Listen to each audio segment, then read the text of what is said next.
The 14th Year of Chenghua. Chapter 85. Master Tang's Enforcer. Once it had undergone the storyteller's embellishments, the tale of Censor Tang sagely solving the case within a case became widely popular, and quickly spread. In spite of transportation to faraway places not being at all convenient in this day and age, common folk enjoyed listening to stories like this the most. In no more than a few months, even the Jiangnan region had heard something of it, with adaptations into folk songs sung by bands even being made, purportedly. Ever since he had entered the Shuntian prefecture, Tang Fan had handled an unknowable number of cases. Amongst them had been complex cases like the Marquis Wuan estates, and ones as dangerous as the case of the ancient coffin in Luo River, but not many people knew of those. It wasn't until the Xianghe County cases outbreak that he gained the reputation of being able to solve cases like a god, truly having a name that shook the land. The cause of that was that those previous cases had been too far extraordinary from the average person's point of view, so no matter how dangerous or strange they were, majority only took them as some nonsensical stories. The two tomb guardians Tang Fan and the others had encountered before were rarely seen, for example, but whenever spoken about, no one else believed that they had actually ever existed. On the contrary, they would merely believe this to be an exaggeration, resulting in it not being widely accepted nor believed. The Xianghe case was different. Its details were unpredictable, yet it didn't appear to be so far removed. Listeners would be astonished and felt sympathy, sighing for the Hu father's misfortune, pitying Nanny Hu's actions. Therefore, the names of everyone else that had participated in solving the case, Magistrate Wang, Suizhou, the rest of them were also elevated. With all the rumors, Tang Fan was speculated to be the reincarnation of Lord Bao, while Suizhou was thought to be the reincarnation of Zhang Long or Zhao Hu or other enforcer at the side of this Lord Bao, which was preposterous. However, all of those came out later. Just as Tang Fan had said to Magistrate Wang, common folk viewed right and wrong very simply. Despite Lady Hu being a murderer, her motivation point had been vengeance for her father. That show of filial piety was enough to move people. Furthermore, even though present facts couldn't verify the suspicion that Wei Sul had directly framed Hu Hanyan, it had at least proved that Hu Hanyan had indeed been accused wrongly. That also didn't stop everyone from starting to imagine about what disgraceful role Wei Sul had played in the case. He was very likely his wife's murderer, which he had framed his own adopted father in order to steal the Hu family's assets. Now, despite 20 years had passed, Hu Hanyan's injustice had finally been cleared. It could be seen that even though the world might not be fair, justice yet might not come too late. After Tang Fan returned to the capital, the case was expectedly reported up to the Shuntian prefect by Magistrate Wang, which alarmed the court. In addition to that, rumors had spread so far across the common folk, even high officials in court were talking about it. A lot of people dared not offend Wanan, but they were quite willing to comment on 100% dramatic cases like this. In quick succession, many censors presented memorials. Some spoke on Nanny Hu's behalf, admonishing Wei Sul as a monster with a human face but a beast's heart. Some similarly censored Daming's former magistrate, who believed that since Wei Sul was a scholar, him having killed his wife to frame his adopted father was unlikely. Lady Zhang might not have been killed by him, but she was similar to Hu Hanyan, an unwitting victim. There was so much talk about this, and quarrels were abuzz between two opposing troops with their own opinions. This ended up shocking even the emperor, who also became interested in the case. As Tang Fan had directly participated in it, he summoned him into the palace to ask about it. Tang Fan naturally had not forgotten his own promise. He immediately presented Magistrate Wang's contributions in front of His Majesty, then described the entire sequence of events as they had happened in reality. With his eloquence, it was likely that he could narrate even ordinary stories vividly, to say nothing of this very intriguing case of repeated twists and turns, which he spoke of quite smoothly. The emperor did not differ too much from the commoners on the streets, holding his breath as he listened from start to finish. He probably had never been this focused while reading memorials before in his life. At the end of it, he exhaled, smacking his table. That Wei Sul had to be his wife's murderer. Otherwise, how would he have been able to abruptly get rich once the Hu family fell, and also give up his opportunity for continuing to get scholarly fame, turning to trade? Clearly, it was to conceal the source of his capital. "You are wise, Your Majesty," Tang Fan answered. This subject also inferred as much. However, inferences alone cannot be used to convict him of that crime. Now that so many years have passed, Lady Zhang's corpse has long rotted away, and there would be no way to glean anything off of it no matter how brilliant the coroner is. Hu Hanyan is also long dead. Unless Wei Sul himself admits to it, no one can say who killed his wife. Chenghua was quite concerned about Nanny Hu being unsatisfied. How could allowing a scoundrel to go free not be wronging good people?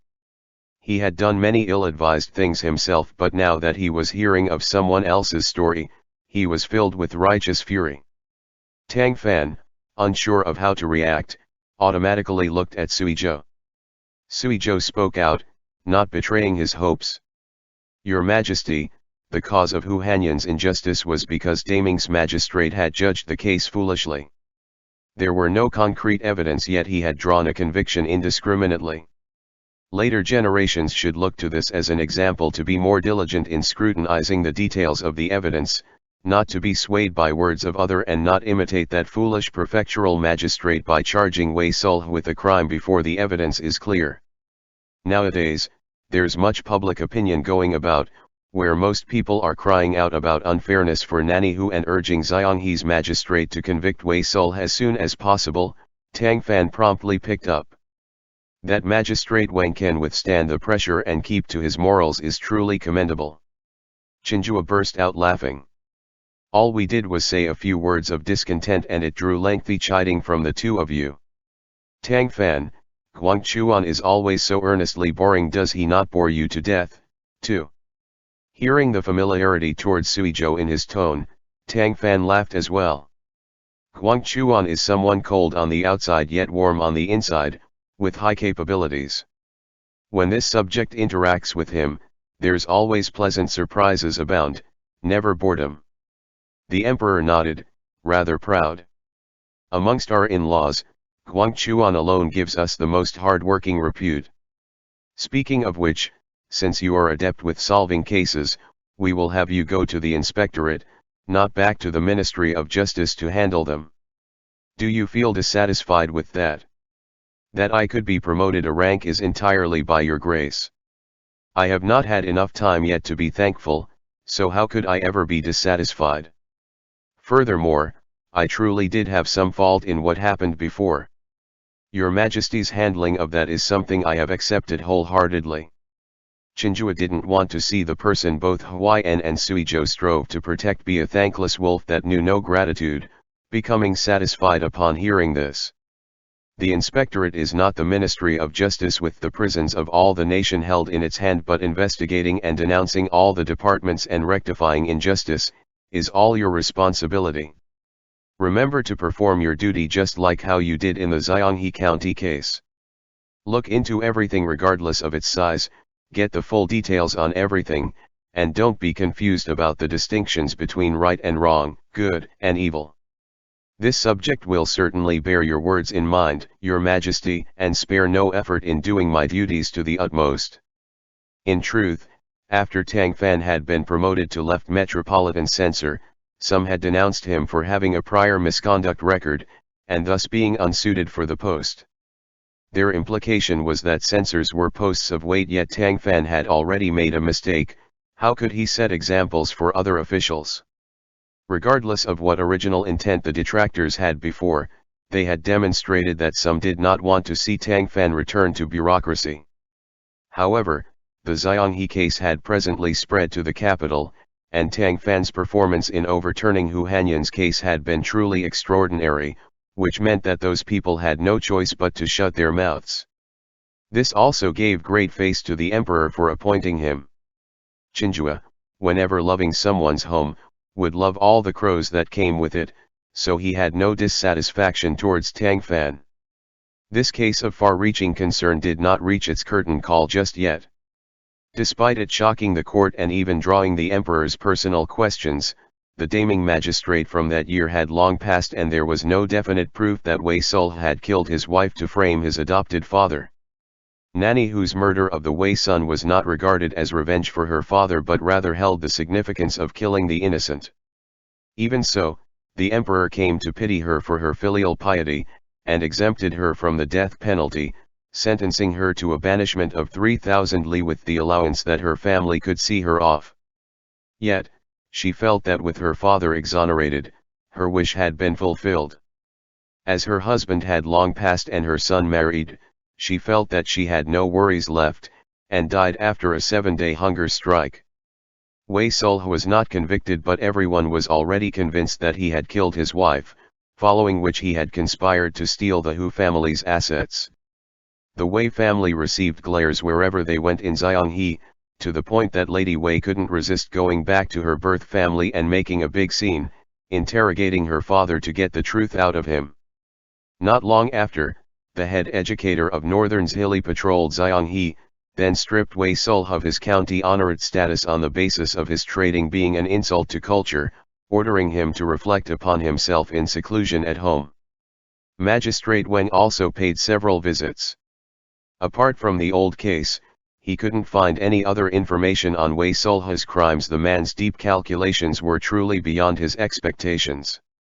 He could only place his hopes onto positively influencing Wei Sul, so that he would confess the truth of what had happened. There was no way Wei Sul would say that, though. Now that there was no evidence to convict him with, even the emperor couldn't have him arrested for no reason, making it natural that he wouldn't groundlessly surrender of his own accord. Yet, following the ghost-haunting rumors spreading, he had remained in his sickbed, his health never once taking a good turn. It was gradually worsening, even.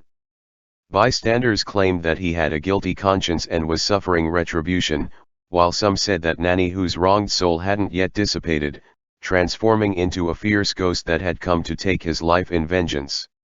To be brief, in the colder season of this year, Wei Sul genuinely would breathe his last, his life returned to dust. Rumors on the street would say that before his demise, he'd been shouting desperately at the side of his bed where there was no one, saying, "Don't get closer, don't get closer." Well, no matter what, none of that would have anything to do with Tang Fan. After his return to the capital, he began to help his sister and nephew settle in. The residence that Sui Zhou had helped him buy was quite nice. It wasn't as big as the Sui residence but it was still a 2-courtyard residence. Past the gate, the first courtyard had 2 side rooms, where the servants of the original family had stayed. A lot of plants were planted before their doors, making them unlike the simpleness of average servant quarters. After the second gate, there was the inner courtyard. The main hall was in the middle, with a study and bedroom flanking it. The patio in the center of the yard was predominantly arranged with bonsais. Tang Fan also listened to Sui Zhou's suggestion, continuing to live with him while the mother and son pair moved into the other residence with Dong. After coming to the capital and meeting the girl, Tang Yu felt compassion towards her life experiences and grew quite fond of the lively young woman. The sisters hit it off but He Cheng was only 3 years younger than Dong, so, having to call her auntie was pretty awkward for a time. Tang Yu, meanwhile, used the silver taels the He family had given her to open up a cosmetics shop in the capital. Before she had married off, she had loved to tinker with such things, even manufacturing a lot of them based on recipes written in ancient books, only for her to set them aside after marrying. Now that she had picked it back up, she was having quite a bit of fun. Owing to her being a woman, there were many business matters that would be bad for her to show up personally for, so Tang Fan had Qian San'er go be her shopkeeper and help her arrange for things at the forefront. This was actually precisely to Qian San'er level of expertise, as he was uneducated and unskilled, yet had wandered the world at his master's side. Dealing with all sorts of people was what he excelled in. Judging by his damned mouth that could say anything to survive, there was no need to worry about business being bad. However, cosmetics shops sold women's goods, and the women of large families would inevitably come over to pick them out themselves at times, whereupon Tang Yu would need to show her face. She had come from a wealthy household and carried the air of a well-bred Jiangnan lady, making her different in presence from typical merchants. Leaving that aside, her beautiful looks and graceful loquacity alone were enough to make her a living advertisement. As such, even though the store might not see profits for the time being, as long as it was well managed, it would gain fame sooner or later. A few months later, Tang Fan received news from the He family. Apparently, after Tang Yu and her son left, He Lin had been dejected for a time, then later caught some unknown influence. Following him cutting off those friends of his, he wholeheartedly studied in his home, seemingly having the intent to change his wayward ways. He relayed this news to Tang Yu, but she shook her head, saying that scenery was easy to change but nature was difficult to. If wastrels often turned themselves around like so, there wouldn't be so many travesties in the world. She wasn't too optimistic about He Lin's alleged transformation. Speaking of, ever since Sister Tang had moved out of the He family and to the capital, despite her being so busy all day long that her feet never hit the ground, she was smiling a lot more than she had been before. Since she was able to cheer up, Tang Fan was naturally happy for her, and didn't bother her about He Lin anymore.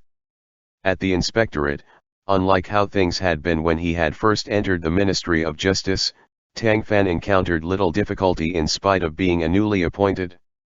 For one, that was because he was in the inspectorate now, where censors of all weights could be considered half-ministers, and a large batch of officials of lower rank were below him.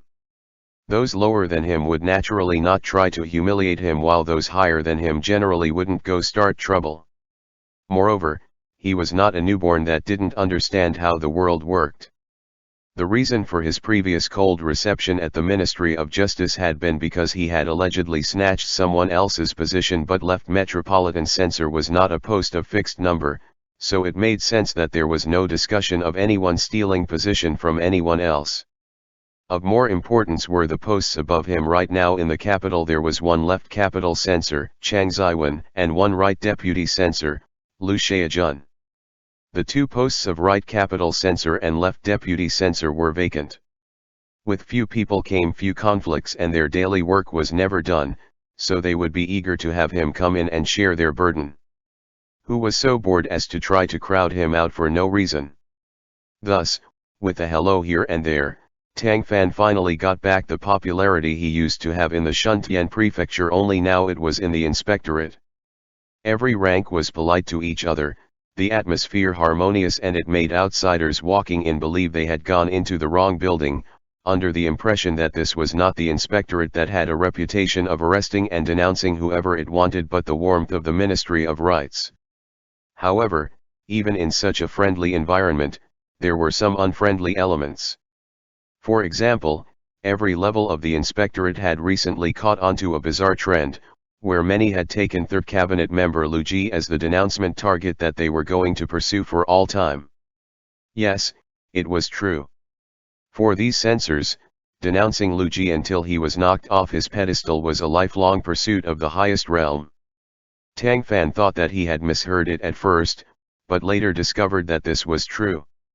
Lu Ji was a cabinet member and high scholar of the Pavilion of Literary Profundity. He ranked third in the cabinet, with head cabinet Wanan and vice head cabinet Lu Su preceding him. Had Lu Ji done something so outrageous that everyone was looking at him with hate? All of this had happened because of the inspectorate's role.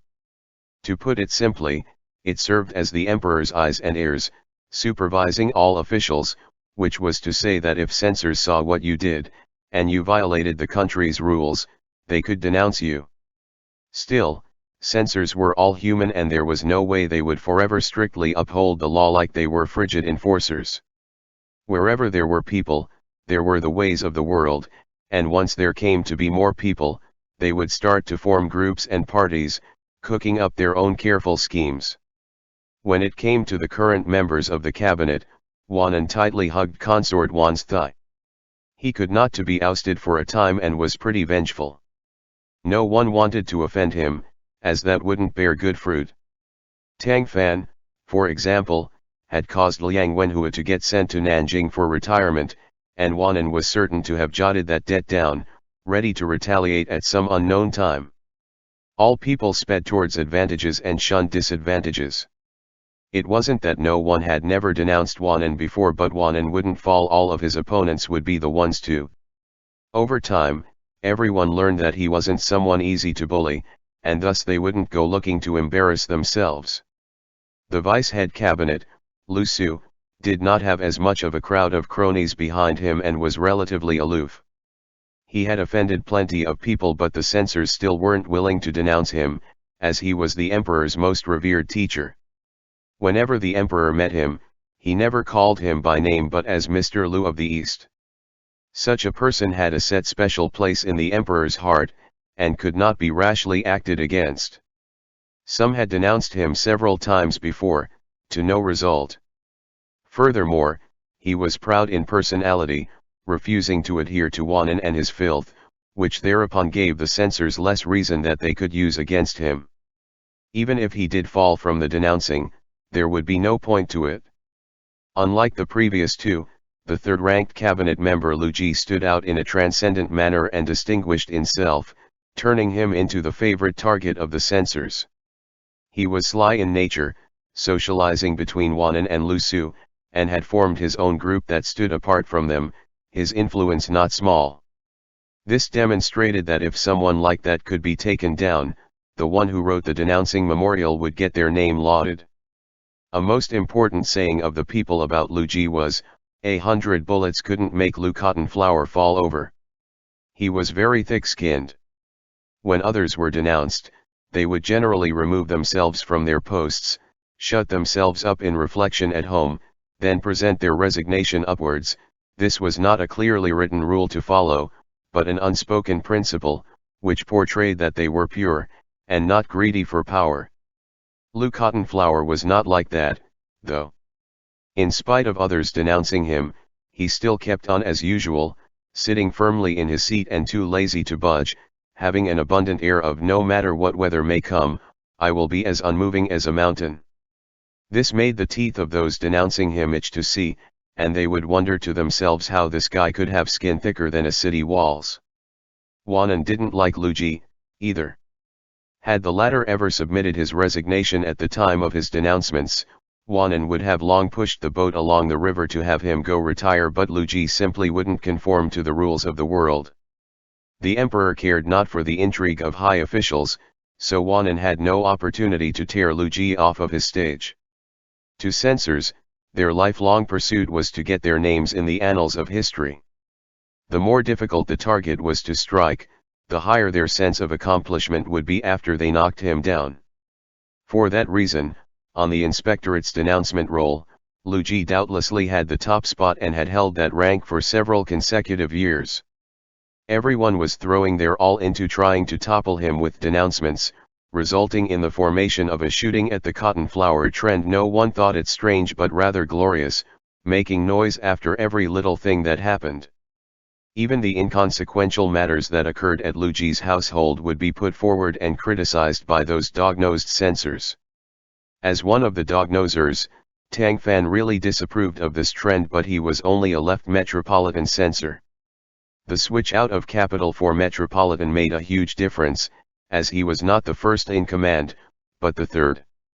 In any case, even if he was the first in command as a left or right capital censor, there still wouldn't be a way to prevent his subordinates from denouncing anyone, because that was a censor's role to begin with. Supervising officials was within their rights, and no one could say anything against it. He also wouldn't wildly criticize others or brazenly interfere. The daily tasks of the inspectorate were not many, unlike the Ministry of Justice, where important cases from various places would be reported upwards on the daily for him to handle. When he had free time, he proceeded to work on things he hadn't been able to finish before, like completing the in-progress supplement to the Great Ming Code. Right at this time, the inspectorate transferred another person in, directly using him to fill the vacancy of right capital censor. That gentleman was none other than that previously dismissed mentor of Tang Fan, Master Qiu Jun. Qiu Jun had presented a memorial aimed at Wang Ji, henceforth annoying the emperor until he had kicked him straight to Nanjing. Following that, he had never made a comeback. It wasn't that Tang Fan and Pan Bin had never thought to help their mentor, but their posts were never high enough, their words never weighed enough, and they just didn't have the ability to. However, Qiu Jun's disciples were all over the land. In the capital, although he only had 2 direct disciples, he had been the head verifier for the 11th year of Chenhua's metropolitan exams.